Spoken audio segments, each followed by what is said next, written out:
everyone, it's Kristan Hawkins. Welcome to this new How to Win This Week episode on the Explicitly Pro-Life podcast. This is a question I get asked a lot. Everywhere I go, I get asked this question. How to keep my kids, how to keep my grandkids pro-life, or let me tell you the crazy thing that my grandchild just came back from college saying, I can't believe it.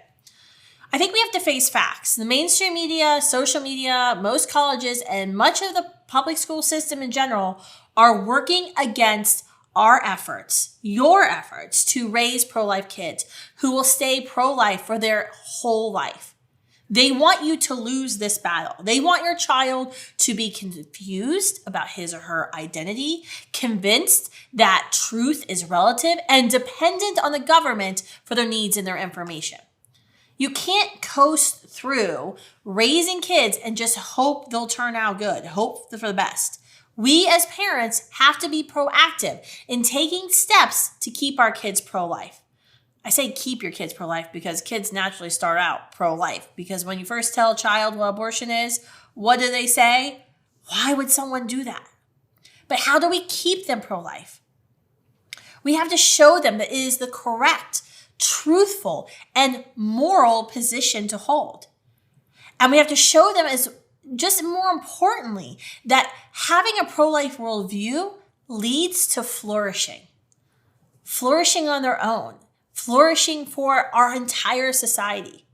The culture of death is not a legacy I want to leave my kids, because the culture of death in our nation has led to heartache, confusion, pain, and suffering, and yes, death.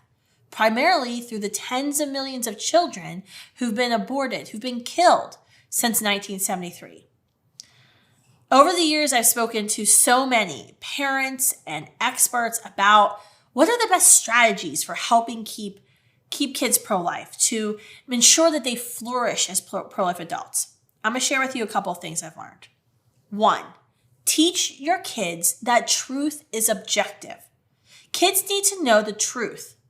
That truth is actually objective, and that there are firm answers to their most important questions. They need a theological foundation for their spiritual questions. They need to know science has answers to their questions about the physical world and biology. They need to understand that life has meaning and purpose, and that those things are discernible if they seek after the truth throughout their entire lives.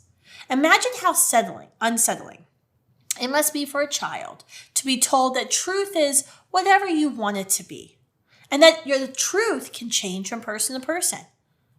That sounds like a really good way on how to confuse a child and how to lead to unhappiness in a child's life. 2, initiate important conversations with your kids and encourage them to keep the conversations going. Open lines of communication are extremely important. Kids today are facing a whole host of questions about their identity, the meaning of life, morality around sexual and reproductive ethics. And let me just be very clear. The abortion industry is wasting no opportunity to get in front of your kids on their devices.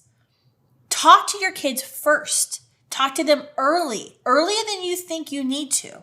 And make sure they know they can come to you with questions as they arise and not face judgment or shame for initiating those conversations. Because if you're not having the conversations with your kids, they will get the information and guidance from somebody else in the culture of death. And Planned Parenthood wants to be that person. 3, share your own experience with your kids. Share your stories with your kids. Tell them the mistakes you made in the past. Are you post-abortive yourself? Did you experiment with something that resulted in misery? Let them know that they're not alone in search, and that when they fall, they can get back up. When your kids go out into the real world, something I think about all the time with mine, they will be bombarded with the message that pro-lifers are narrow-minded, they're judgmental. Show them that this is not the case by being open about your own life experiences, your own struggles, how you yourself have got involved to step up to serve. You know, when my son was 10, my oldest son, Gunnar, I explained to him what abortion was. He already sort of knew what abortion was. He's always listening to my conversations, whether I want him to be listening or not. But I wanted to sit him down and actually explain to him what abortion was. He was shocked, but he immediately understood the injustice of abortion and why I do what I do, why mom is gone, why mom may not be available because she's on another conference call, why I do what I do to stop it.